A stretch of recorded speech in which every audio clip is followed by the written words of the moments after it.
우리 결혼하자. 남편이 저녁 식탁에 앉아 말했습니다. 결혼 38년 만에 이혼을 하자네요. 우리 부부는 아무 문제 없었습니다. 뭐라고 했냐고 되물었습니다. 남편은 다시 말했습니다. 이혼하자고, 이제 각자 살자고, 남은 인생 자유롭게 살고 싶다고 말했습니다. 그 순간 거실에서 손주 울음소리가 들렸습니다. 2돌 된 손주였습니다. 딸이 맡긴 아이였습니다. 2년째 키우고 있었습니다. 황혼유가였습니다. 60이 넘어서 다시 기저귀를 갈고 분유를 타고 밤에 아이 울음에 잠을 깼습니다. 허리도 아프고 무릎도 아팠지만 참았습니다. 딸을 위해서였습니다. 딸네 부부는 맞벌이입니다. 사정사정을 하길래 손주를 맡아 키워줬습니다. 친정엄마니까요. 당연한 일이라고 생각했습니다. 2년간 새벽 6시에 일어났습니다. 손주가 깨기 전에 일어나 아침을 준비했습니다. 손주가 일어나면 씻기고 밥 먹이고 놀아줬습니다. 낮잠 재우고 간식 주고 또 놀아줬습니다. 저녁이 되면 딸이 퇴근해서 데려갔습니다. 하루가 끝났습니다. 다음 날 아침 다시 손주가 왔습니다. 그렇게 반복됐습니다. 주말에도 맡았습니다. 딸 부부가 쉬어야 한다고 했습니다. 남편은 불만이 많았습니다.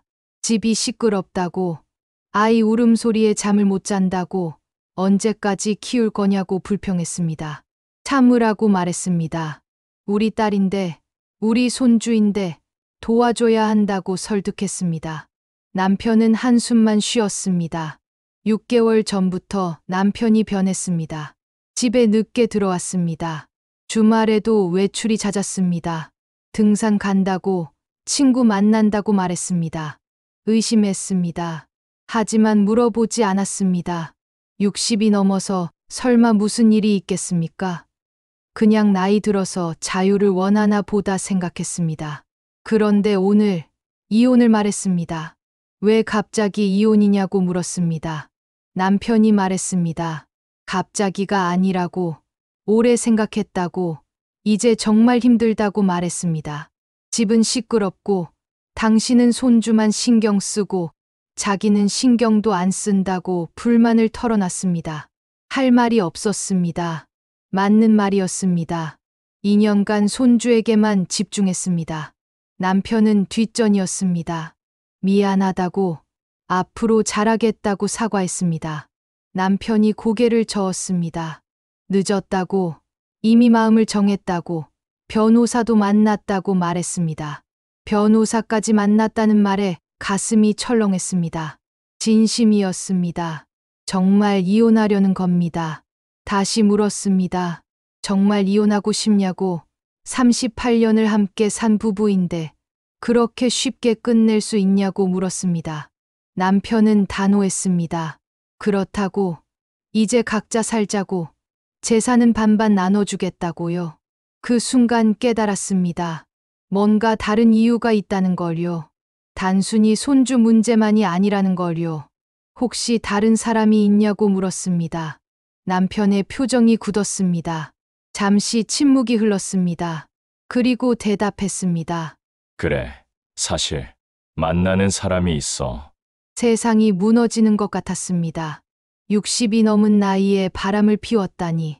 누구냐고, 어떻게 만났냐고 소리 질렀습니다. 남편이 말했습니다.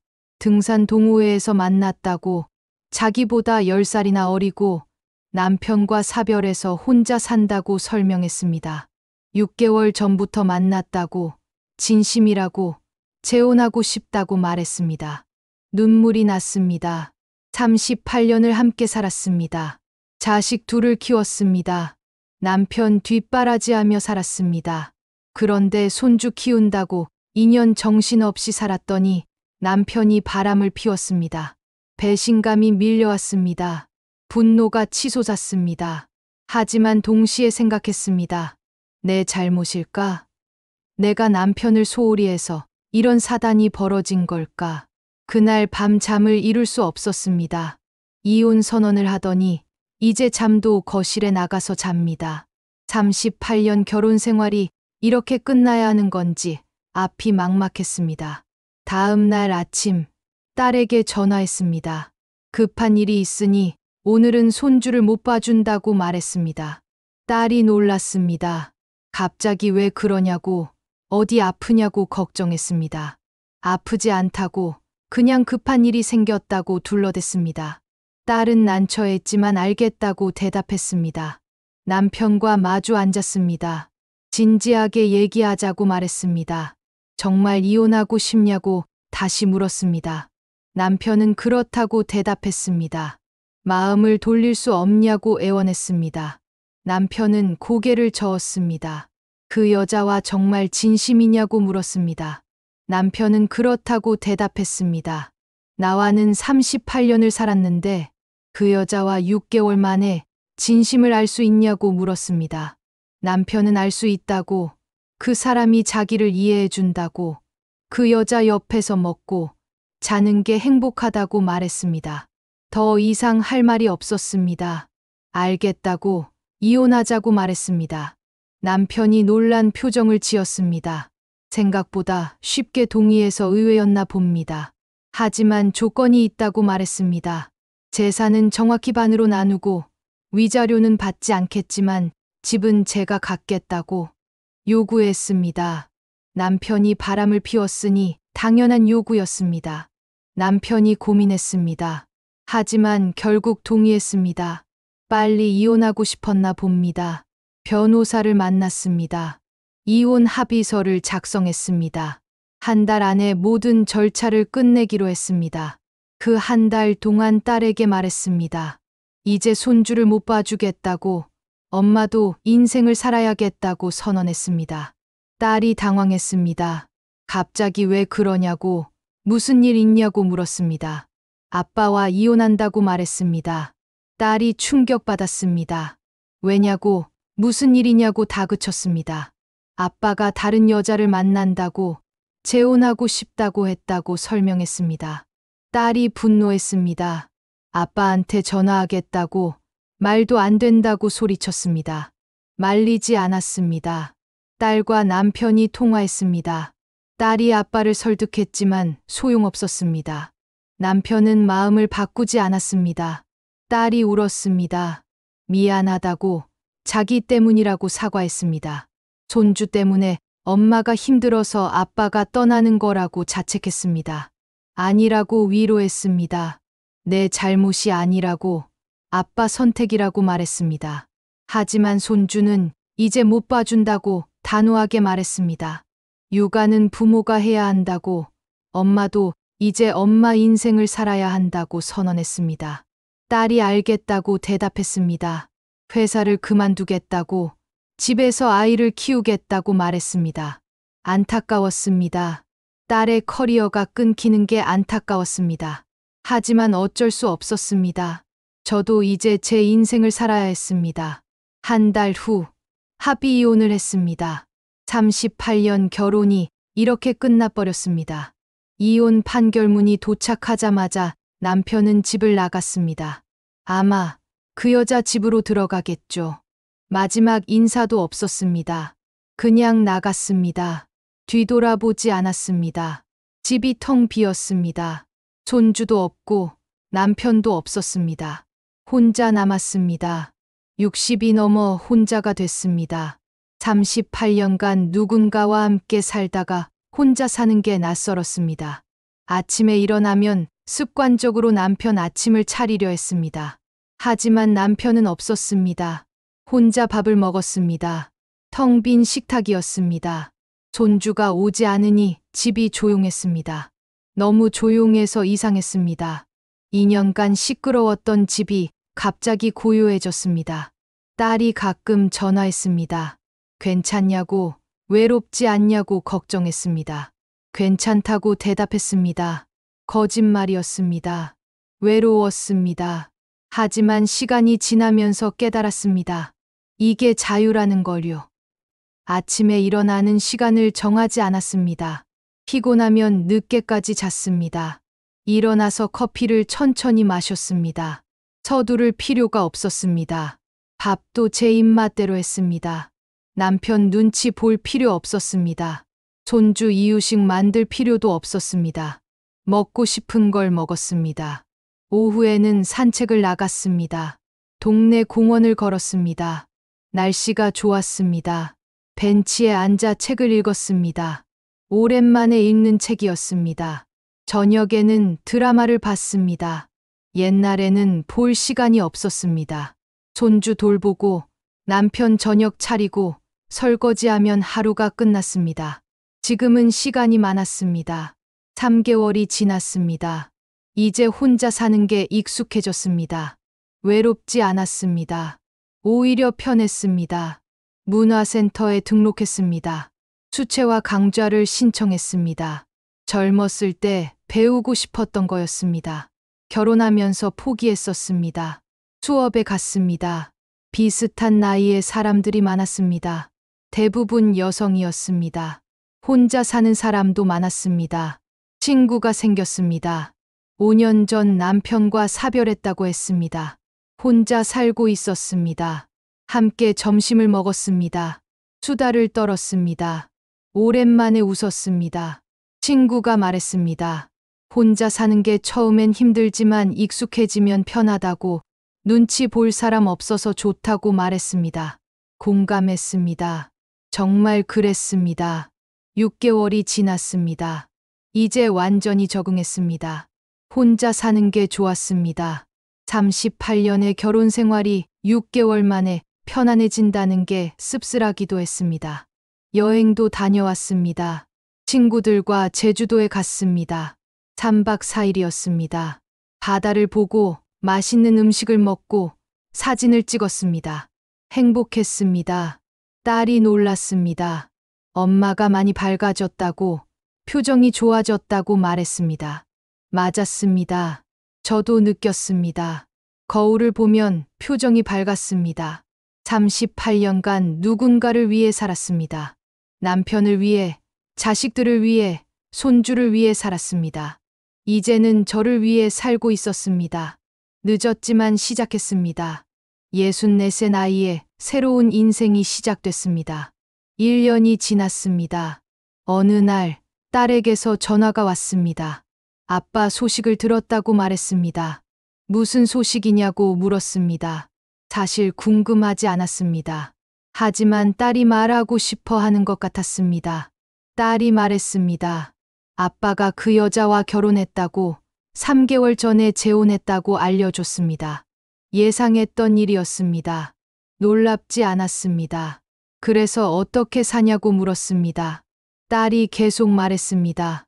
아빠가 그 여자 집에서 산다고, 그런데 문제가 생겼다고 설명했습니다. 무슨 문제냐고 물었습니다. 딸이 말했습니다. 그 여자한테 아들이 둘 있다고, 미혼이라고, 백수라고 말했습니다. 아빠가 그 여자 아들들 뒷바라지를 해야 한다면서 아빠 연금으로 5 식구가 산다고 설명했습니다. 허탈하게 웃음이 나왔습니다. 자유를 찾겠다고 이혼하더니 오히려 더 힘든 상황에 처한 겁니다. 딸이 계속 말했습니다. 아빠가 힘들어한다고, 그 여자 아들들이 아빠를 무시한다고, 집안일도 시킨다고 말했습니다. 청소하라고, 심부름하라고 부린다고 설명했습니다. 그 나이에 남의 집 심부름꾼이 된 겁니다. 딸이 물었습니다. 아빠가 다시 돌아오고 싶어 한다고, 엄마한테 용서를 빌고 싶다고 전했습니다. 단호하게 대답했습니다. 안 된다고, 절대 안 받는다고 거절했습니다. 딸이 하지만 아빠가 너무 힘들어한다고 설득하려 했습니다. 그건 아빠가 선택한 거라고 대답했습니다. 38년 결혼을 버리고 자유를 선택한 거라고, 그 여자를 선택한 거라고 말했습니다.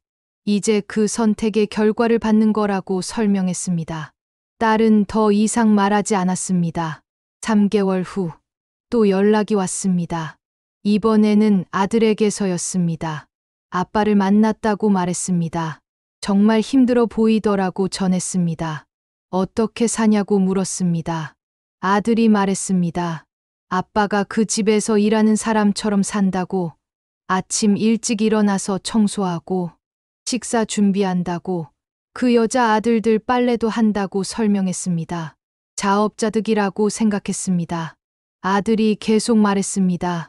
아빠 연금이 다 그 집 생활비로 나간다고, 아빠 용돈도 없다고, 옷도 못 사 입는다고 말했습니다. 안타까운 마음이 들려다가 사라졌습니다. 불쌍하다고 생각하려다가 멈췄습니다. 아빠가 선택한 거라고 아들에게 말했습니다. 엄마를 버리고 그 여자를 선택한 거라고, 자유를 원했던 거라고 설명했습니다. 이제 그 대가를 치르는 거라고 덧붙였습니다. 아들도 이해했습니다. 더 이상 아빠 얘기를 하지 않았습니다. 6개월 후 마트에서 우연히 마주쳤습니다. 전 남편이었습니다. 폭삭 늙었더군요. 1년 반 만에 보는 모습인데 10년은 늙은 것 같았습니다. 머리는 하얗게 샜고 얼굴은 수척했습니다. 전 남편도 저를 알아봤습니다. 멈춰 섰습니다. 제 모습은 달랐습니다. 오히려 젊어 보였습니다. 운동도 하고 여행도 다니며 건강해졌습니다. 아끼고 아끼던 돈으로 이제 내 옷도 사서 깔끔하게 입었습니다. 전 남편이 먼저 말했습니다. 잘 지내냐고 물었습니다. 잘 지낸다고 대답했습니다. 전 남편이 망설이다 말했습니다. 미안하다고, 잘못했다고 사과했습니다. 뭐가 잘못됐냐고 물었습니다. 모든 게 잘못됐다고, 이혼한 게 후회된다고, 다시 시작할 수 없겠냐고 물었습니다. 단호하게 거절했습니다. 안 된다고, 각자 선택한 인생을 살라고 말했습니다. 장을 마저 보고 그 자리를 떠났습니다. 뒤돌아보지 않았습니다. 2년이 지났습니다. 혼자 사는 게 완전히 익숙해졌습니다. 외롭지 않았습니다. 오히려 행복했습니다. 문화센터에서 배운 수채화 실력이 늘었습니다. 작은 전시회에도 참여했습니다. 제 그림이 전시됐습니다. 뿌듯했습니다. 여행도 더 많이 다녔습니다. 친구들과 유럽에 갔습니다. 2주간 프랑스와 이탈리아를 여행했습니다. 꿈 같은 시간이었습니다. 봉사활동도 시작했습니다. 주 2회 독거노인 도시락 배달 봉사를 했습니다. 나보다 더 외로운 사람들이 많았습니다. 그들에게 도움이 됐습니다. 딸과의 관계도 좋아졌습니다. 예전에는 손주 때문에 만났다면 이제는 서로 보고 싶어서 만났습니다. 한 달에 2번 정도 만나 식사했습니다. 딸이 말했습니다. 엄마가 정말 행복해 보인다고, 이혼 잘한 것 같다고 말했습니다. 맞았습니다. 정말 행복했습니다. 손주는 이제 5살이 됐습니다. 딸이 직장을 그만두고 집에서 키웠습니다. 가끔 만났습니다. 하지만 매일 돌보지는 않았습니다. 할머니가 아니라 친구처럼 만났습니다. 손주가 말했습니다. 할머니 예쁘다고, 할머니 좋다고 말했습니다. 예전에는 할머니가 밥 먹이고 기저귀 갈아주는 사람이었다면 이제는 재미있는 할머니였습니다. 어느 날 집 앞에서 누군가를 만났습니다. 전 남편이었습니다. 무슨 일이냐고 물었습니다. 전 남편이 말했습니다. 그 여자와 헤어졌다고, 더 이상 못 살겠다고 나왔다고 말했습니다. 어디 사냐고 물었습니다. 고시원에 산다고, 연금으로 근근히 산다고 대답했습니다. 그래서 나한테 온 거냐고, 다시 돌아오고 싶냐고 물었습니다. 전 남편이 고개를 끄덕였습니다. 제발 다시 받아달라고, 정말 잘못했다고 애원했습니다. 단호하게 거절했습니다. 안 된다고, 절대 안 받는다고 말했습니다. 38년을 함께 살았다고, 부부였다고 애원했습니다. 그 38년을 버린 건 당신이라고 대답했습니다. 자유를 원한다고, 다른 여자와 행복하고 싶다고 떠난 거라고 상기시켰습니다. 이제 그 선택의 결과를 받는 거라고 설명했습니다. 제발이라고 또 애원했습니다. 나도 이제 자유롭다고 말했습니다. 당신이 원했던 그 자유를 나도 누리고 있다고, 행복하다고, 다시는 그 자유를 포기하지 않을 거라고 선언했습니다. 돌아서서 집으로 들어갔습니다. 뒤돌아보지 않았습니다. 그날 밤 거울을 봤습니다. 제 얼굴을 봤습니다. 주름은 있었지만 밝았습니다. 눈빛은 살아 있었습니다. 쭈글쭈글하고 늦은 나이지만 가장 행복한 시기였습니다. 38년간 남을 위해 살았습니다. 남편을 위해, 자식을 위해, 손주를 위해 살았습니다. 이제는 저를 위해 살고 있었습니다. 자유로웠습니다. 진짜 자유였습니다. 창밖을 봤습니다. 봄이었습니다. 꽃이 피기 시작했습니다. 새로운 계절이었습니다. 내일은 친구들과 등산을 가기로 했습니다. 다음 주에는 수채화 전시회가 있습니다. 다음 달에는 부산 여행을 갈 예정입니다. 계획이 가득했습니다. 하고 싶은 게 많았습니다. 앞으로 살아갈 날들이 기대됐습니다. 웃음이 났습니다. 행복해서 웃음이 났습니다. 황혼이혼. 처음엔 불행이라고 생각했습니다. 하지만 아니었습니다. 축복이었습니다. 덕분에 자유를 찾았습니다. 저를 찾았습니다. 행복을 찾았습니다. 나를 버린 남편은 고시원에서 외롭게 늙어가고 있습니다. 그리고 나는 가장 행복한 시간을 보내고 있습니다. 인생은 공평합니다. 결국 모든 것은 제자리를 찾아갑니다. 황혼에도 새로운 시작은 있습니다. 누군가를 위해서만 살지 마세요. 당신의 인생도 소중합니다. 배신에는 대가가 따릅니다. 그리고 자유는 나이와 상관없습니다. 지금이라도 늦지 않았습니다. 당신의 행복을 찾으세요.